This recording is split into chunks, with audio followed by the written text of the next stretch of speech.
40,000 price రేంజ్లో allrounder mobile కోసం చూసే వాళ్ళని టార్గెట్ చేస్తూ షామీ ఈ 14 అయితే లాంచ్ చేసింది.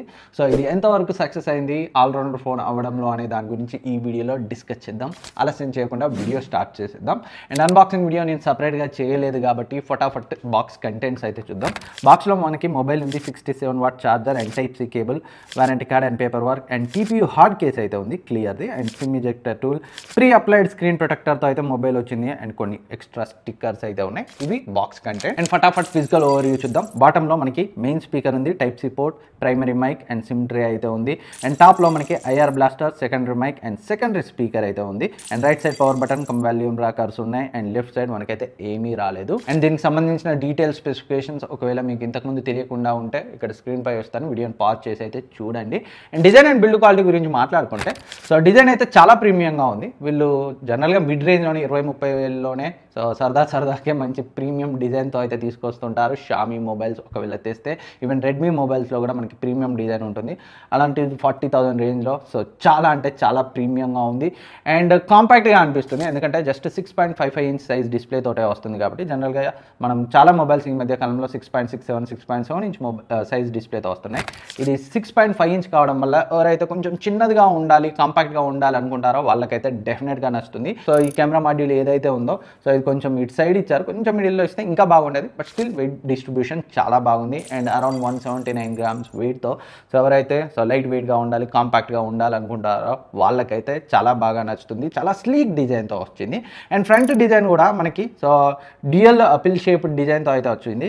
2 కెమెరాస్ ఉంటాయి ఫ్రంట్, మనకి మిడిల్లో సో పిల్ షేప్డ్ కట్అవుట్లో. సో ఫ్రంట్ డిజైన్ కూడా చాలా బాగుంది, బెజల్స్ కూడా చాలా థిన్గా ఉన్నాయి. డెఫినెట్గా ఒక ప్రీమియం లుకింగ్ ఫోన్.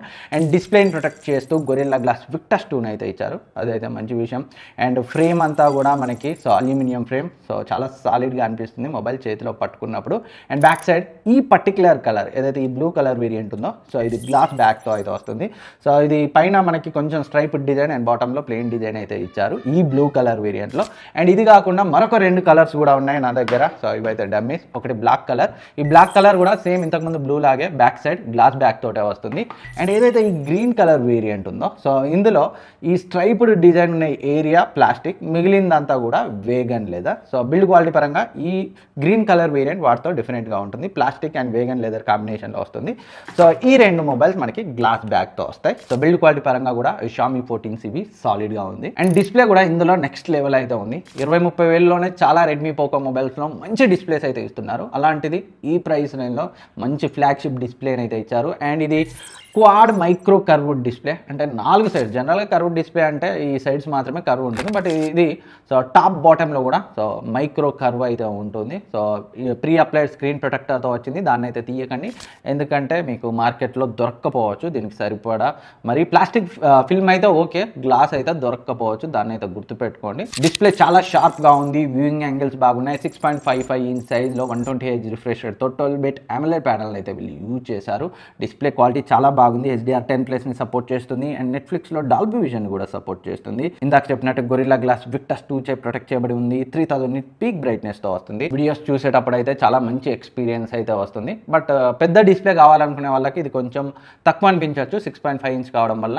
బట్ మంచి ఆప్టిమల్ సైజ్ అని అయితే నాకు అనిపించింది. వీడియోస్ చూసేటప్పుడు వ్యూయింగ్ యాంగిల్స్ బాగున్నాయి, కలర్ రిప్రొడక్షన్ చాలా బాగుంది అండ్ అవుట్డోర్ విజిబిలిటీ కూడా డీసెంట్గా ఉంది, ఎలాంటి కంప్లైంట్స్ అయితే లేవు. సో డిస్ప్లే అయితే ఫ్లాగ్షిప్ లెవెల్ అయితే ఇచ్చారు. అండ్ స్పీకర్స్ అవుట్పుట్ గురించి మాట్లాడుకుంటే డ్యూయల్ స్పీకర్స్ డాల్బీ అట్మాస్ సపోర్ట్తో వస్తాయి. సో అవుట్పుట్ అయితే చాలా లౌడ్గా ఉంది, క్లియర్గా ఉంది. సో 40-60 షేరింగ్ అని అయితే చెప్పొచ్చు. సో మనకి సో బాటమ్ నుంచి అరౌండ్ 60% అండ్ పై నుంచి అరౌండ్ 40% సౌండ్ అయితే వస్తుంది. సో శాంపిల్ని అయితే ఇక్కడ వినండి.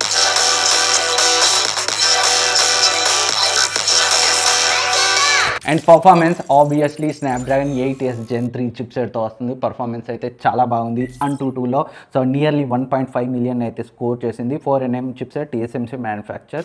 నేను థ్రోట్లింగ్ టెస్ట్ కూడా చేసి చూసాను, అరౌండ్ 86% అయితే స్టేబుల్గా ఉంది, చాలా మంచి స్కోర్. అండ్ ఈ మొబైల్ LPDDR5X RAM UFS 4.0 స్టోరేజ్తో రావడం వల్ల సో పెద్ద హెవీ గేమ్స్ కూడా చాలా స్మూత్గా లోడ్ అవుతున్నాయి. యాప్స్ ఓపెన్ చేసేటప్పుడు, క్లోజ్ చేసేటప్పుడు కూడా చాలా ఫాస్ట్గా అయితే ఉంది. సో అలాంటి ల్యాగ్స్ అలాంటివి అయితే నోటీస్ చేయలేదు. అండ్ గేమింగ్ గేమింగ్లో కూడా సో ఓవర్ హీటింగ్ ఇష్యూ అయితే చూడలేదు. వామ్ అవడం అయితే నేను నోటీస్ చేశాను BGMIని. సో 60 FPS అయితే సపోర్ట్ చేస్తుంది, 90 FPS సపోర్ట్ ఫ్యూచర్లో అప్డేట్లో రావచ్చు. అండ్ జెన్షన్ ఇంపాక్ట్ ఆడేటప్పుడు కూడా సో ల్యాగ్స్, ఫ్రేమ్ డ్రాప్స్ ఎలాంటివి లేవు. సో ఒక మాదిరి వామ్ అయితే అవుతుంది సో మరీ ఎక్కువసేపు ఆడినప్పుడు, బట్ అదైతే నార్మల్. జనరల్గా మీరు ఏ మొబైల్ కొన్నా ఫస్ట్ 1 వీక్ అయితే ఓ మాదిరి కొంచెం ఎక్కువ హీట్ అవుతుంది, అదైతే గుర్తుపెట్టుకోండి. ఆ తర్వాత మన యూసేజ్కి తగ్గట్టుగా సెటిల్ అవుతుంది. నేను టెస్ట్ చేసిన వేరే మొబైల్స్తో కంపేర్ చేస్తే, ఈవెన్ రీసెంట్గా 8S Gen 3తో వచ్చిన పోకో F6తో కంపేర్ చేస్తే కొంచెం తక్కువ టెంపరేచర్స్నే రికార్డ్ చేసింది. So abnormal heavy over heating issue అయితే నాకైతే ఇందులో అనిపించలేదు. థర్మల్స్ అయితే కంట్రోల్లోనే ఉన్నాయి. వీళ్ళు దీంట్లో యూజ్ చేసిన షామీ ఐస్ లూప్ సిస్టమ్ కూడా థర్మల్స్ కంట్రోల్లో ఉండడానికి ఒక రీజన్ అయితే అవ్వచ్చు. కాకపోతే ఇది మెటల్ ఫ్రేమ్తో రావడం వల్ల, సో మెటల్ ఫ్రేమ్ ప్లాస్టిక్తో కంపేర్ చేస్తే కొంచెం తొందరగా హీట్ అవుతుంది, తొందరగా మళ్ళీ నార్మల్కి అయితే వచ్చేస్తుంది. దానివల్ల మీకు కొంచెం ఎక్కువ టెంపరేచర్స్ అన్న ఫీల్ రావచ్చు. బట్ మనం back side and front side temperatures test చేసినప్పుడు అయితే వేరే ఈ ప్రైస్ రేంజ్ ఉన్న మొబైల్స్తో కంపేర్ చేస్తే అబ్నార్మల్గా అయితే ఏం రికార్డ్ అవ్వలేదు. అండ్ నెక్స్ట్ కెమెరాస్ గురించి మాట్లాడుకుంటే, ఈ ఫోన్లో ఉన్న మరొక హైలైట్ పర్ఫార్మెన్స్, డిజైన్ అండ్ డిస్ప్లేతో పాటు సో కెమెరాను కూడా బాగా ఫోకస్ చేసి అయితే వీళ్ళు ఈ మొబైల్ని అయితే తీసుకొచ్చారు. లీకా కొలాబరేషన్తో సో మనకి ఈ కెమెరా సిస్టమ్ అయితే వస్తుంది. ఏదైతే షామీ 14 అల్ట్రా ప్రజెంట్ నా దగ్గర ఉంది, దీన్ని అయితే వీళ్ళు ₹1,00,000 పెట్టారు. సేమ్ ఇందులో యూజ్ చేసిన లీకా లెన్స్ని ఇందులో కూడా యూజ్ చేశారు. ఒకసారి కెమెరా స్పెసిఫికేషన్స్ చూస్తే, back side 50 MP main sensor OISతో వస్తుంది. f1.6 అపర్చర్ ఓమ్ని విజన్ సెన్సార్ని అయితే యూజ్ చేశారు. లీకా సమిలిక్ లెన్స్ని అయితే యూజ్ చేశారు. And 50 MP telephoto lens 2x optical జూమ్ని సపోర్ట్ చేస్తుంది. ఇందులో వీళ్ళైతే ఆప్టికల్ ఇమేజ్ స్టెబిలైజేషన్ ఇవ్వలేదు, ఇచ్చి ఉంటే ఇంకా బాగుండేది. అండ్ మరొక 12 MP ultra wide angle lens and front 2 32 MP selfie shooters అయితే ఉన్నాయి. సో ఒకటి అల్ట్రా వైడ్ యాంగిల్ లెన్స్, ఒకటి సో నార్మల్ ఫోకల్ లెంత్లో అయితే ఉంటుంది. అందుకే మనకి ఫ్రంట్ పిల్ షేప్ కొంచెం పెద్దదిగా అయితే ఇచ్చారు, పంచువల్ కట్అవుట్ కాకుండా. అండ్ కెమెరా పర్ఫార్మెన్స్ గురించి మాట్లాడుకుంటే, ఫస్ట్ వీడియో గురించి మాట్లాడుకున్నాం. ఫ్రంట్ కెమెరాతో మనం 4K 30 FPSలో అయితే వీడియోని రికార్డ్ చేయొచ్చు. అదైతే చాలా మంచి విషయం. అండ్ రికార్డ్ చేయడమే కాదు, సో ఫ్రంట్ 2 కెమెరాస్ ఉన్నాయి కదా, ultra wide angle lens and main lens. ఆ రెండింటిలో కూడా 4K 30 FPSలో వీడియోని రికార్డ్ చేసేటప్పుడు షిఫ్ట్ అవ్వచ్చు, చాలా స్మూత్గానే ట్రాన్సిషన్ అయితే అవుతుంది. అండ్ వీడియో శాంపిల్ని అయితే మీరు స్క్రీన్పై చూడొచ్చు. వీడియో క్వాలిటీ అయితే బాగానే ఉంది, స్టెబిలైజేషన్ కూడా డీసెంట్గానే ఉంది ఫ్రంట్ వీడియోకి సంబంధించి. అండ్ బ్యాక్ గురించి మాట్లాడుకుంటే, బ్యాక్ సైడ్ మనం మెయిన్ లెన్స్తో కానీ టెలిఫోటో లెన్స్తో కానీ 4K 60 FPS వరకు వీడియోని అయితే రికార్డ్ చేయొచ్చు. ఒకసారి అయితే main lens, telephoto lens, ultra wide angle లెన్స్కి సంబంధించిన వీడియో శాంపిల్స్ అయితే ఫటాఫట్ చూడండి. ఫ్రెండ్స్, ఈ వీడియో షామీ CV14 యొక్క బ్యాక్ కెమెరా నుంచి రికార్డ్ చేయబడుతుంది. 4K 60 FPS అండి. వీడియో క్వాలిటీ ఎలా ఉంది, స్టెబిలైజేషన్ ఎలా ఉంది, అండ్ ఎక్స్పోజర్ని ఎలా కంట్రోల్ చేసుకుంటుంది అయితే చేయొచ్చు.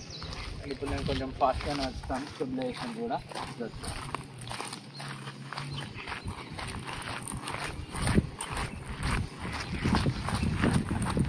ఫ్రెండ్స్, ఈ video Xiaomi CV14 telephoto lens record చేయబడుతుంది. 4K 60 FPS sample. సో ఇదైతే non HDR sample, but telephoto లెన్స్తో కూడా మనం HDRలో వీడియోని అయితే రికార్డ్ చేయొచ్చు. సో టెలిఫోటో లెన్స్తో వీడియో క్వాలిటీ ఎలా ఉంది, స్టెబిలైజేషన్ ఎలా ఉంది, OIS లేదు, సో స్టెబిలైజేషన్ ఎలా ఉందో చెక్ చేయండి. ఈ video Xiaomi CV14 ultra wide angle లెన్స్తో రికార్డ్ చేయబడుతుంది. సో మ్యాక్సిమం 4K 30 FPS వరకు అయితే రికార్డ్ చేయొచ్చు. సో దీంట్లో అల్ట్రా వైడ్ యాంగిల్ లెన్స్తో మాత్రం 60 FPS 4K రికార్డింగ్ సపోర్ట్ అయితే ఇవ్వలేదు వాళ్ళు. సో వీడియో క్వాలిటీ ఎలా ఉంది and overall output exposure control ఎలా ఉంది, కలర్స్ ఎలా ఉన్నాయి అనేది అయితే మీరు చేసుకోవచ్చు. ఫ్రెండ్స్, ఈ వీడియో షామీ CV14 యొక్క 4K 30 FPS శాంపిల్ HDRలో రికార్డ్ చేయబడుతుంది. సో ఈ ఫోన్లో మనం HDRలో కూడా 4K 30 FPS వరకు అయితే రికార్డ్ చేయొచ్చు. సో డైనమిక్ రేంజ్ ఎలా ఉంది అండ్ ఓవరాల్ వీడియో క్వాలిటీ ఎలా ఉంది, HDRలో స్టెబిలైజేషన్ ఎలా ఉంది అనేది కూడా మీరైతే జడ్జ్ చేయొచ్చు. చూసారు కదా, వీడియో క్వాలిటీ అయితే చాలా బాగుంది. అల్ట్రా వైడ్ యాంగిల్ లెన్స్లో మాత్రమే మనం సో 4K 30 FPS వరకు రికార్డ్ చేయొచ్చు. అదర్వైజ్ మిగిలిన 2 లెన్స్తో మ్యాక్సిమం 4K 60 FPSలో రికార్డ్ చేయొచ్చు. వీడియో క్వాలిటీ బాగుంది అండ్ మెయిన్ లెన్స్తో స్టెబిలైజేషన్ కూడా చాలా బాగుంది. అండ్ నాకు బాగా నచ్చింది, HDRలో కూడా మనమైతే రికార్డ్ చేయొచ్చు వీడియోని 4K 30 FPS వరకు. సో వీడియో క్వాలిటీ కూడా డీసెంట్గా ఉంది, స్టెబిలైజేషన్ కూడా చాలా బాగుంది. డెఫినెట్గా 40,000 ప్రైస్ రేంజ్లో మంచి వీడియో కేపబుల్ ఫోన్ కోసం చూస్తుంటే సో ఇదైతే మంచి ఆప్షన్గా అనిపించింది. అండ్ ఫొటోస్ గురించి మాట్లాడుకుంటే, 2 మోడ్స్లో తీసుకోవచ్చు, లేక అథెంటిక్ ఆర్ వైబ్రెంట్ 2 మోడ్స్లో. సో అథెంటిక్ కొంచెం న్యాచురల్కి దగ్గరగా ఉంటుంది, వైబ్రెంట్ కొంచెం ఎక్స్ట్రా కాంట్రాస్ట్ని అయితే యాడ్ చేస్తుంది. అండ్ ఫొటోస్ అయితే షార్ప్గా ఉన్నాయి, డీటెయిల్గా ఉన్నాయి, కలర్స్ అయితే న్యాచురల్కి దగ్గరగా ఉన్నాయి అథెంటిక్ మోడ్లో తీసుకుంటే. అండ్ ఎలాంటి ఓవర్ ఎక్స్పోజర్ ఇష్యూస్ని అయితే నేను అబ్జర్వ్ చేయలేదు. అండ్ ఇక్కడ మీరు చూడొచ్చు హ్యూమన్కి సంబంధించిన నార్మల్ షార్ట్ స్కిన్ టోన్స్ బాగానే ఉన్నాయి. సో కలర్స్ కూడా డీసెంట్గా ఉన్నాయి, షార్ప్గా ఉంది ఇమేజ్. ఎప్పుడైతే పోర్ట్రేట్స్ తీస్తామో, పోర్ట్రేట్స్ తీసినప్పుడు ఏదైతే ఈ స్వర్లీ బొకే మోడ్ ఉంటుందో 50mm పోర్ట్రేట్ తీసినప్పుడు కొంచెం ఆ లీకా టోన్ అయితే కొంచెం మూడీ టోన్ అయితే వస్తుంది స్కిన్ టోన్స్ విషయంలో. సో కొంచెం వేరే ఉంటుంది, న్యాచురల్కి కొంచెం వేరే ఉంటుంది, బట్ చూడ్డానికి అయితే నాకైతే బాగానే నచ్చింది. ఈ లీకా కలర్ సైన్స్ కొంతమందికి అయితే నచ్చకపోవచ్చు, బట్ చాలామందికి అయితే నచ్చుతుంది. నాకు ప్రీవియస్లీ Xiaomi 13 Pro యూజ్ చేశాను, ప్రజెంట్ Xiaomi 14 Ultra యూజ్ చేస్తున్నాను కాబట్టి నాకైతే బాగానే అనిపించాయి. పోర్ట్రేట్స్ చాలా బాగా వస్తున్నాయి. సో ఎడ్జ్ డిటెక్షన్ కూడా చాలా బాగుంది. And ultra wide angle lens కూడా సో తన పని అయితే కానిచ్చేస్తుంది. కొంచెం కలర్ షిఫ్ట్ అయితే ఉంది, బట్ ఇమేజెస్ అయితే డీసెంట్గానే వస్తున్నాయి. అండ్ ఫ్రంట్ కెమెరా గురించి మాట్లాడుకుంటే ఇమేజెస్ అయితే చాలా బాగా వస్తున్నాయి. Front ultra wide angle lens and main lens రెండు కూడా సైడ్ బై సైడ్ ఇమేజెస్ అయితే మీరు ఇక్కడ అబ్జర్వ్ చేయొచ్చు. సో డీసెంట్గా ఉన్నాయి, షార్ప్గా ఉన్నాయి, ఎలాంటి అబ్నార్మల్ ఎక్స్పోజర్ ఇష్యూ అయితే మెయిన్ లెన్స్లో కనిపించలేదు. మెయిన్ లెన్స్ ఏదైతే 32MP 1x లెన్స్ ఉందో దాంట్లో తీసిన ఇమేజెస్ అయితే షార్ప్గా ఉన్నాయి. సో ఓవరాల్గా 40,000 ప్రైస్ రేంజ్లో ఓవరాల్ మంచి capable camera phone, but still దీనికంటే కొంచెం బెటర్ కేపబుల్ కెమెరా ఫోన్స్ అయితే ఉన్నాయి. వీళ్ళు 3x లెన్స్ని యూజ్ చేసి ఉంటే ఇంకా మంచి పోర్ట్రేట్స్ అయితే వచ్చి ఉండేవని అయితే నాకు అనిపించింది. మనం చూసాం Realme 12 Pro Plus కానీ అండ్ Moto Edge 50 Pro కానీ. సో దాంట్లో యూజ్ చేసిన 3x లెన్స్ కనుక ఇచ్చి ఉంటే ఇంకా మంచి కెమెరా ఫోన్ అయితే అయి ఉండేదని అయితే నాకు అనిపించింది. అదర్వైజ్ ఒక ప్యాకేజ్గా చూస్తే allrounder camera performance display design ఇలా చూస్తే మాత్రం సో మంచి ఆప్షన్ అనిపించింది కెమెరా పరంగా. అండ్ దీంట్లో బ్యాటరీ లైఫ్ కూడా చాలా బాగుంది. ఈవెన్ దో 4700 mAh అయినా 6.5 inch సైజ్ డిస్ప్లే కాబట్టి సో హెవీగా బ్యాటరీని అయితే యూజ్ చేసుకోవట్లేదు, ఈజీగా 1 day అయితే వస్తుంది. సో మరీ ఎక్కువ ఎక్స్ట్రీమ్గా యూజ్ చేస్తే ఈవినింగ్ ఛార్జింగ్ పెట్టాల్సి వచ్చింది, కానీ అదర్వైజ్ అయితే ఈజీగా 1 day బ్యాటరీ లైఫ్ అయితే వస్తుంది. అండ్ అరౌండ్ 45 to 50 minutesలో ఫుల్ ఛార్జ్ అయితే చేయొచ్చు. అండ్ కాల్ క్వాలిటీ బాగుంది, సిగ్నల్ రిసెప్షన్ కూడా బాగుంది. అండ్ 5Gకి సంబంధించి కూడా ఎలాంటి ఇష్యూస్ అయితే లేవు. సో వీళ్ళు N77 బ్యాండ్ అయితే ఇవ్వలేదు, N78ని ఇచ్చారు. అయినప్పటికీ సిగ్నల్ పరంగా అయితే 5G విషయంలో ఎలాంటి కంప్లైంట్స్ లేవు. అండ్ సెన్సార్స్ని ఏవి స్కిప్ చేయలేదు, అన్ని సెన్సార్స్ ఇచ్చారు. గైరో BGMIలో బాగానే వర్క్ అవుతుంది. And in display finger print scanner చాలా ఫాస్ట్గా ఉంది, అక్యురేట్గా ఉంది. అండ్ సాఫ్ట్వేర్ గురించి మాట్లాడుకుంటే HyperOS 1.0తో వస్తుంది. సో Android 14తో వస్తుంది. 3+4 years update, 3 Android updates, 4 years security updates అయితే ఇస్తారు. అండ్ మొబైల్ సెటప్ చేయగానే ఇమీడియట్గా నేనైతే నోటీస్ చేశాను బ్లోట్వేర్ అయితే ఉంది. సో యాజ్ యూజువల్ అన్ని మొబైల్స్లో ఉన్నట్టుగా బబుల్ షూ, జ్యువెల్ బ్లాస్ట్ ఇలాంటివి అఫ్కోర్స్ వాటిని మనం అన్ఇన్స్టాల్ చేయొచ్చు. బట్ వీళ్ళు ఈ ప్రైస్ రేంజ్లో 40,000 వరకు వెళ్ళినప్పుడైనా వీటిని కొంచెం తగ్గిస్తే బాగున్నాయని అయితే నాకు అనిపించింది. అండ్ బ్రౌజర్కి సంబంధించి కూడా నోటిఫికేషన్స్ అయితే వస్తున్నాయి. బెటర్ మీరు బ్రౌజర్కి సంబంధించిన నోటిఫికేషన్స్ని ఆఫ్ చేసుకోండి. అండ్ అడిషనల్ ఫీచర్స్ గురించి మాట్లాడుకుంటే IR బ్లాస్టర్తో వస్తుంది. మన ఇంట్లో ఉన్న అప్లయన్సెస్ని అయితే కంట్రోల్ చేయొచ్చు. మనం జనరల్గా mid range Xiaomi, Poco, Redmi ఫోన్స్లో చూస్తాం. అండ్ చాలా ఫోన్స్లో ఈ మధ్య IR బ్లాస్టర్ని అయితే ఇస్తున్నారు, అదైతే మంచి విషయం. అండ్ NFC-తో వస్తుంది, Wi-Fi 6తో వస్తుంది.